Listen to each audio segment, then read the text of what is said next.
Peace and blessings, beautiful soul. We are back talking to you about the Machiavelli mind, advanced samurai code of honor, discipline, and morality. And this is the second installment. I am Brandi L. Bates. You can find me on Twitter at Soledad Francis. Also, I am on Instagram at Brandi is Winnie, Brandi with an I. And we were talking about, obstacles, adversaries, enemies. What do you do when you are under attack? The key to any successful strategy is to know both one's enemies and oneself. To know your own mentality, your attitude, your mindset, the way you think,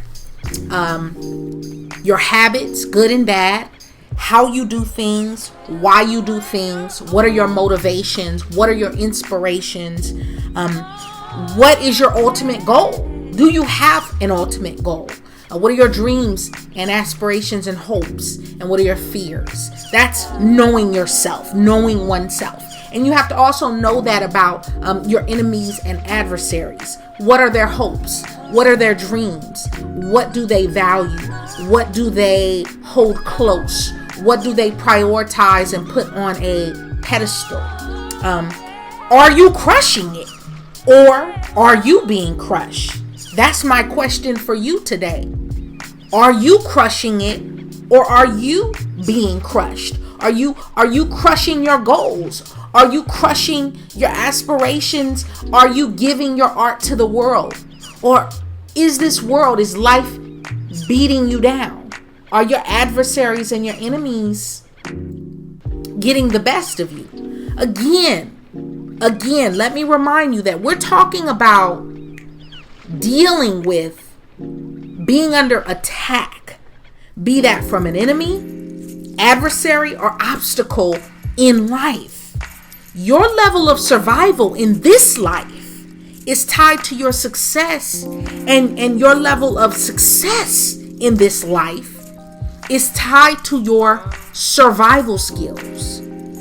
Miyamoto Musashi writes in A Book of Five Rings, the classic guide to strategy: when you decide to attack, keep calm and dash in quickly, forestalling the enemy. Attack with a feeling of constantly crushing the enemy from first to last. Remember, this thing is all about mindset, folks. Mindset, mentality. Everything in life can be taken away from you, and generally will be at some point. Your wealth vanishes. The latest gadgetry suddenly becomes passé. Your friends and family may desert you. If you're beautiful, understand that one day your beauty may fade.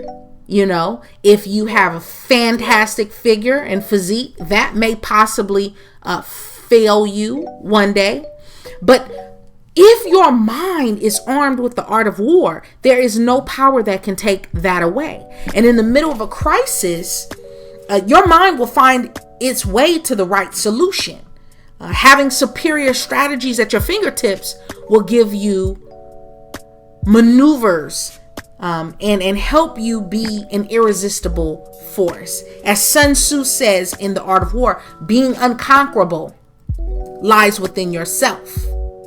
Whether you're faced with, I'm looking at the people who reside in Louisiana, and I don't know why for the life of me, they just continue to just allow Louisiana to be devastated in such a way. But the people who are experiencing those storms and floods, whether you've ever experienced a flood or your home being burned down or burglarized, is something you feel something has been taken from you. You feel robbed in a sense, whether it's, quote unquote, Mother Nature doing it or at the hand of another man or a woman. But the bottom line is, what is that doing to you mentally? What is that doing to you emotionally, psychologically? What is it doing to you spiritually? And what I am saying to you is these things that come to attack us, whether it's an obstacle or an event or a person, they come to make you stronger, and it basically shows you what you're made of. And another technique I want to talk about with the Machiavelli mind is passive aggressive, being a passive aggressive personality or mind, or exhibiting that behavior. How many of you know being passive aggressive can be powerful? It is the height of strategic wisdom to prey upon people's latent guilt and liberal ambivalence by making yourself look benign, gentle, and passive, especially if that's not who you truly are. That is what disarms your adversary, and it gets past their defenses. And this is why women in history and warfare make for excellent spies and tools of espionage. If you are familiar with the Machiavelli, she was a spy dealing in espionage, because men assume that as women we're defenseless. Not all men and not all women, but generally speaking, that's why in most countries women are oppressed. Women make less money. Women are seen as the weaker sex, quote unquote. But a lot of men, even a lot of women, they've bought into this belief that they are defenseless, that they are weak. And for that reason, I know women that are so much stronger than men. I know women who head their households. I know women who could quite possibly be chief in command of armies and military and corporations and companies and banks, and they do. And they're very successful. And they're very strong-minded. And the fact that you think that they're weak shows and proves a lot about you. But use that idea. Sometimes if someone believes that you're, defenseless, that you're harmless, that you can't defend yourself, or they can just bully you or punk you, you're expected to be aggressive and make a scene, and be angry, be that angry female, or be that angry, weak, bullied victim. But do the opposite. Polish your wisdom. Study the ways of different arts one by one. This is how you obtain a magnetic, independent, confident sense of style for yourself, a sense of being, a mindset, a psychology, a way of existing. Learn to not do what everyone else is doing when they're doing it. Machiavelli, in The Prince, he writes, "Everyone sees what you appear to be. Few experience what you really are." And that's because people are so shallow, most people, and that's not a jab at anyone, but most people judge other people and judge situations by the looks of things. And I can't tell you how ignorant that is, how shallow and how mistaken that is, because nothing is as it appears. Nothing is as it seems. Everything just about in this world, in your life, is like a iceberg. You only see the tip, baby. You don't see that whole mountain of ice beneath the surface. And so, you have to just understand that most people look at you and they assume what they see is what they get. You can be 5 feet, 4 feet 2, but be this powerful, magnanimous, massive personality with a huge heart and an even bigger mind. But they're only seeing this 4'2", 5 foot figured being before them. And everyone sees what you appear to be. They don't know who you are. Half of you don't even know who you are.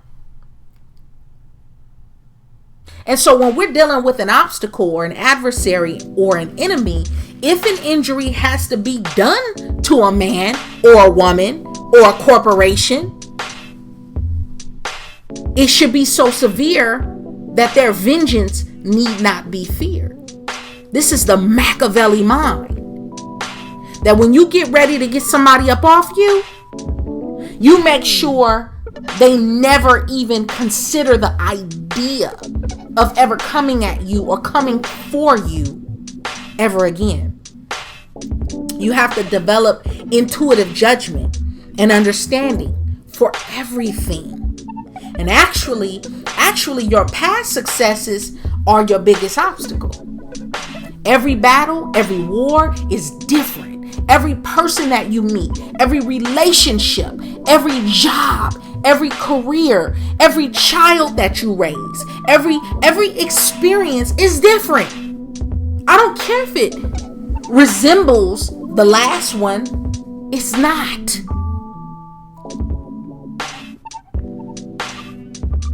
All of us are not the same. All women are not the same. All men are not the same. All white people are not the same. All black people are not the same.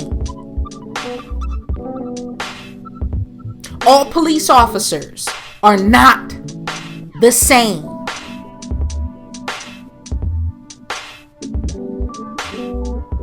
Every successful person who is a CEO and a hustler and a go-getter, they are not the same. They may do something similar. They are not the same. And so you cannot assume for yourself that what's worked for you in the past will work today or tomorrow or next year.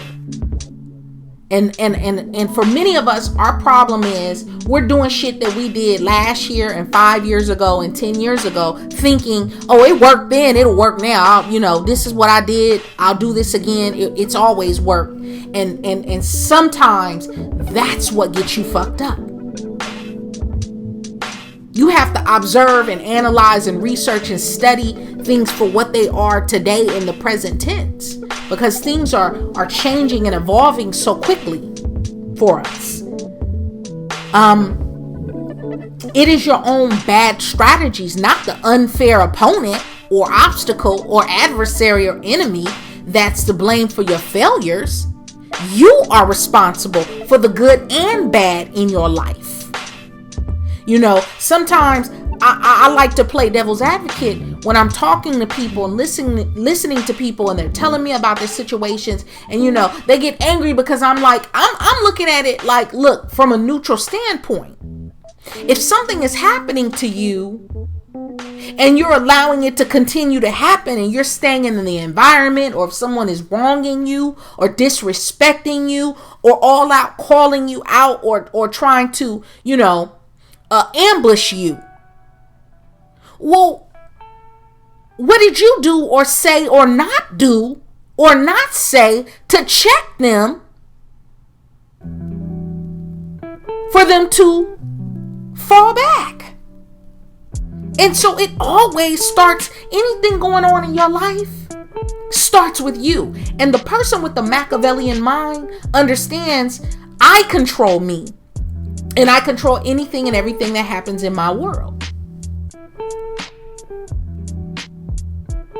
The Machiavelli mind says the lion cannot protect himself from traps, and the fox cannot defend himself from wolves. And one must therefore be a fox to recognize traps, and a lion to frighten wolves. Again, like I said last week, we're talking about the Machiavelli mind. We're talking about people who are under attack. And although you may not be under attack today, I promise you, you will be under attack in the near future. Or you're coming out of a season of being under attack. And either you survived it or it beat you down. or it demoralized you. It could be a situation. It can be a relationship. It can be a career. It can be a certain job. It can be a person that's just giving you the blues. But the bottom line is, when you're facing a wolf, the last thing you want to do is be a sheep. And to understand the way a wolf thinks, to understand the way a snake thinks, you have to think like a snake. And that goes beyond fighting fire with fire. It's like the way the Zulus, under the leadership of King Shaka Zulu, handed the British their behinds. Where are my South Africans at? The Zulus, they hit the British, when they were weak. And then they let the hopelessness of their situation encircle their minds. See, some of you got to go back and study your history.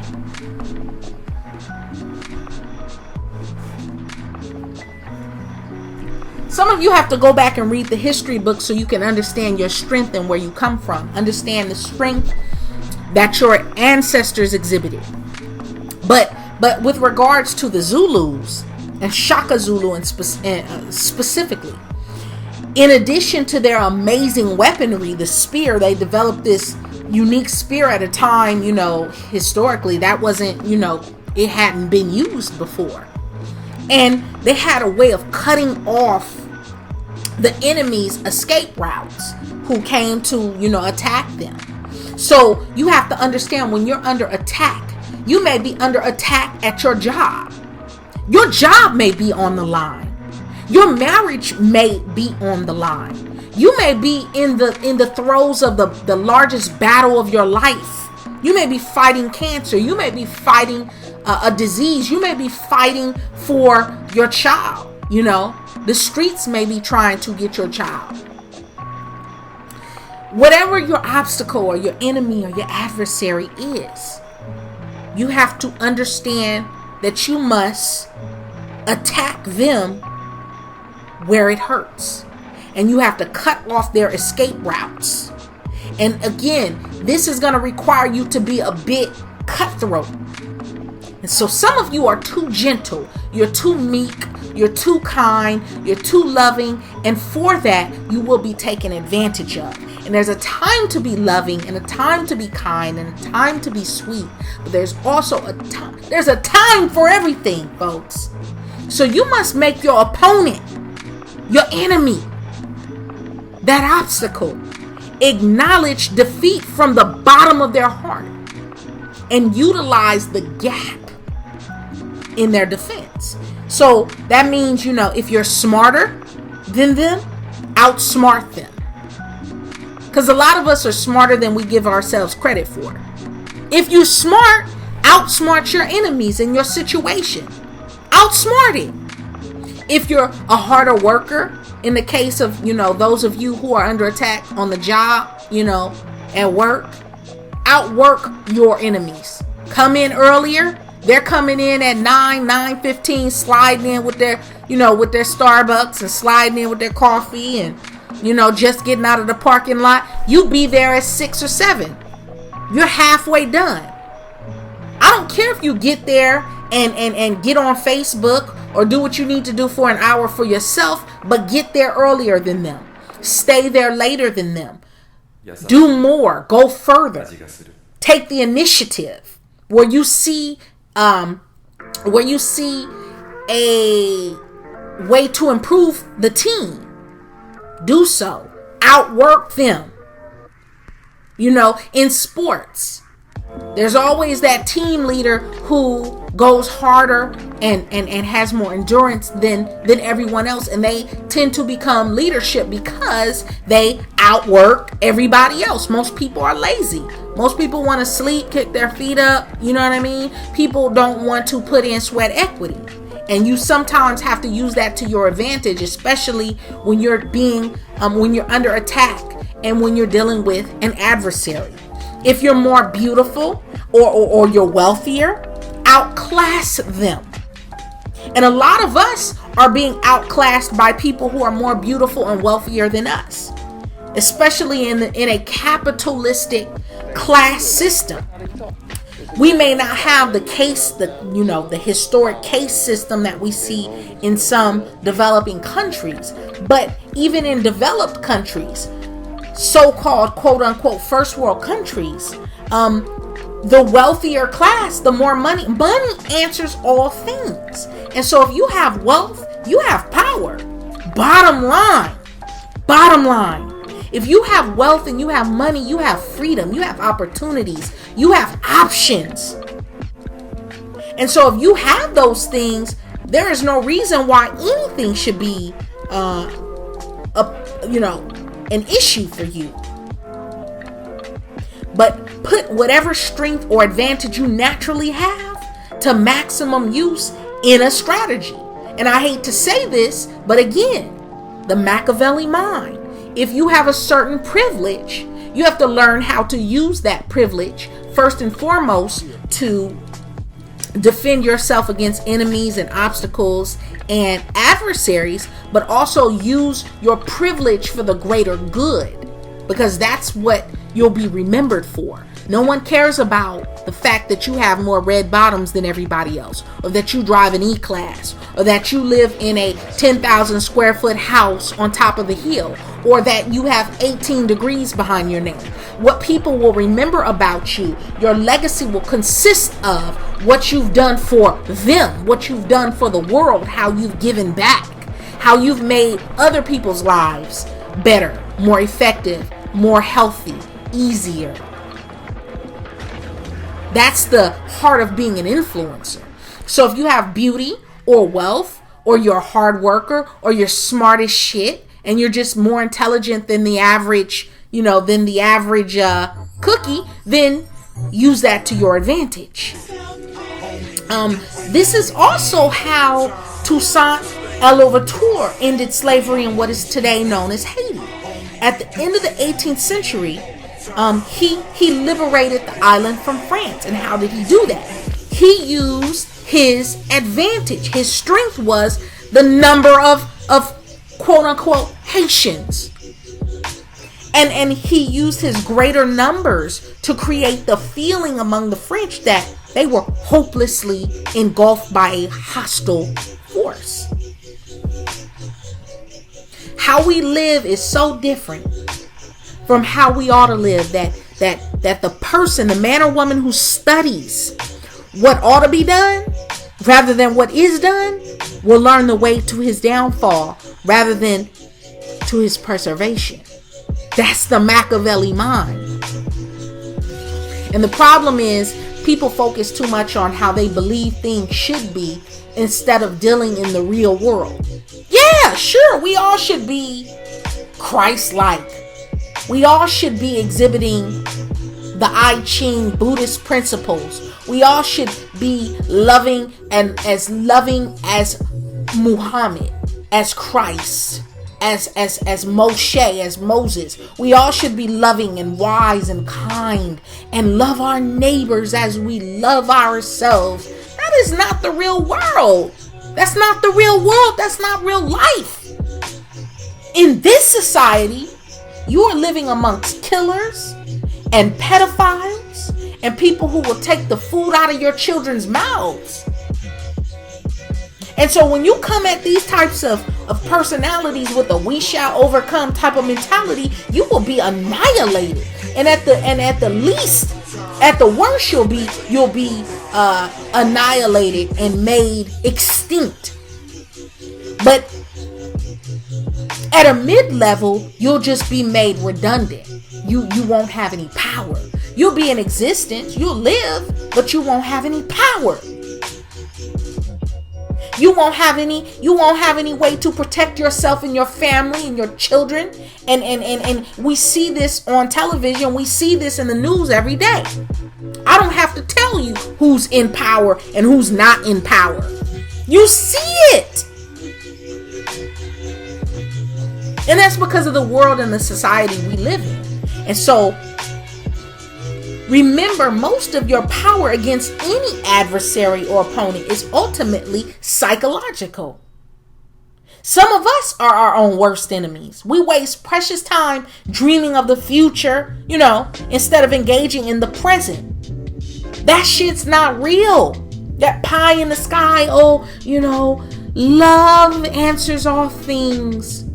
Well, I'm not going to say it doesn't, but I am not going to be dishonest with myself. It all depends on who you're dealing with and the situation you find yourself in. And understand that people have their own agendas, be that on your team, at work, your family members, or what have you. Everyone has their own agenda. Everyone is not for you, and you are not for everyone. And so ironically, this is both how you conquer a bully and dominate any industry or craft or situation. See, many of you are being played by someone with a more refined Machiavellian mind than you. Bottom line, this society is a Machiavellian society. If you don't get anything else from this podcast, get this. This society is a Machiavellian society. We live in a world run by psychopaths. And if you don't believe me, look at what we value. Look at what we hold. When I say we, I'm talking about the collective consciousness of this generation. We live in a very capitalistic society. Unless you are listening to this and you're in some remote island, which I highly doubt. But if you're, like most people listening to this, God bless you. But most of us, we reside in a capitalistic society. And even some of us who reside in developing nations, those people, the mindset, we value material objects. We value the bigger house, the person who has the bigger house, the biggest house, who has the fastest car, the most expensive automobile, who has the biggest bank account, who has the most money in the bank, who has the most green houses and red hotels. We value and we look up to the people on television with the long hair and the blue eyes and the wealth and the 3-inch waist and the guys who have the huge big muscles. These are the things that the collective conscious, I'm not saying that's me because it's not, but the collective conscious of this generation is materialistic and superficial. And we spend most of our money, our nations, our tax dollars. Hello? Did I lose you? Our tax dollars go to what? Military. Most of us, when we pay taxes, which those taxes get taken out before you can even, sniff after you get your paycheck, taxes have been taken out for most people. And most of those taxes go to a military defense budget that goes towards defending your nation, your quote unquote nation, which is really your corporation. Okay, that's getting into something different. But the point is, look at what kind of society we live in, and look who has the power. And I can say to you, those in power have Machiavellian minds. So again, you better know how to defend yourself against them and also think like them to not only get ahead, but to stay afloat in this society.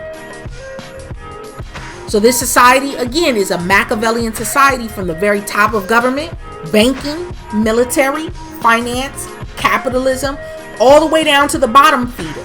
He or she with a Machiavellian mind stays unfuckwittable. So right, wrong, or indifferent, it is what it is. The reason why many of you are ineffective is because you're too weak, or you lack a palpable strategy, or you're trying to maneuver this life without any defenses. Some of you are living in a mythical fairy tale fantasy island. If you think you don't need to maneuver this this world and this life and this society without some way of defending yourself. And again, this talk is not, again, for those, I'm not saying go out and just be this malicious, cutthroat rogue. I'm saying this is how you defend yourself when you're under attack. That's what the Machiavelli mind is about. And if you didn't listen to the first segment of this talk, go back and listen to my podcast from last week. But life is endless battle and conflict.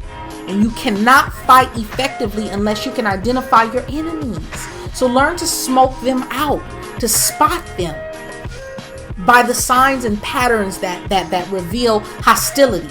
Your enemies can fill you with purpose and direction. It doesn't have to be this. I remember when I was a kid, I would just cower before enemy and cower before bullies. I remember a time being in elementary school and being teased for, my skin complexion, for my hair, for how I dressed or how I didn't dress. And, we all have our bullies. Your bully may be, in 6th grade. Your bully may be at the job. You may work for a bully who just bullies the shit out of you in your career, at your job. You may, bullies come in all different shapes, sizes, and experiences and psychological entities and spiritual entities. Sometimes bullies and enemies and adversaries are generational. They come in the form of generational curses. So sometimes what we experience, we don't realize it, but our parents experienced it, our grandparents experienced it, and our great-great-great-grandparents experienced it. It could be in the form of a situation or a disease or a person, an adversary, an outright enemy who is just, it's never about one person. There's always a spiritual aspect behind your opponents, those who seek to see you fall, seek to see you annihilated. But you have to understand the nature and the psychology of yourself and your enemy. Okay? So as I close this out, never lose your presence of mind. Always maintain your mental powers. Without them, you will always be defeated.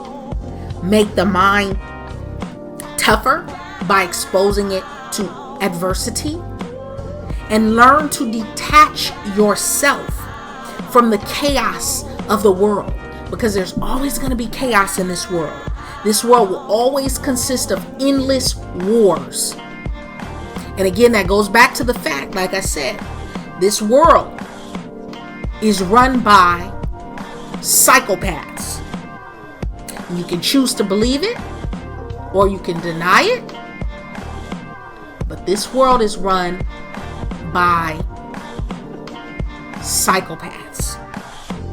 And there will always be warfare, whether it's off the coast of Indochina or the quote-unquote Middle East or Haiti or Iran or Afghanistan or Libya or Russia or China or North Korea or South Korea even. But learn to detach yourself from the chaos of the world. And when you're under attack, count it all joy. Count it all joy. Because as you're exposed to adversity, it may be in the form of losing a job or losing a marriage or losing a child even. And I know this sounds harsh. I know it sounds really, really, really cold-hearted. But you have to understand that cold-hearted shit is going to happen to you in this life. If you have parents, one day you are going to lose your parents. You're going to have to bury them. You're going to lose loved ones. Things are going to happen that are going to rip your heart out and feel like your world is about to implode. But understand that this is making your mind tough. And I know it's sick and it sounds sick and it sounds twisted. But this is how you get strong. And either you learn to deal with it and control it on your own timing and on your own terms, or the world and this life will do it to you, for you, and you'll be caught off guard. And so this talk is helping you to stay on guard. And we all have our limitations. We all have our limitations. And our skills and energies, they will only take us so far. And so you must know your limits and pick your battles carefully. Everybody is not worth it. Everybody is not worth fighting. Everybody is not worth taking to court. Everyone is not worth your peace of mind. And so always consider the costs. Always consider the costs. They may not be financial. They may just be your peace of mind. And I don't know about you, but my peace of mind is really expensive. It's really, really, really expensive. And I don't care how much money I have or don't have. I need my peace of mind to sleep good at night. So timing is everything. And all things must be done in their proper season. So respect your fear. You will figure this out. You got this. Make it happen. And that's all I have for you tonight. So we'll pick this back up next week, and I will finish off on this series about the Machiavelli mind. Peace and blessings. See you next week.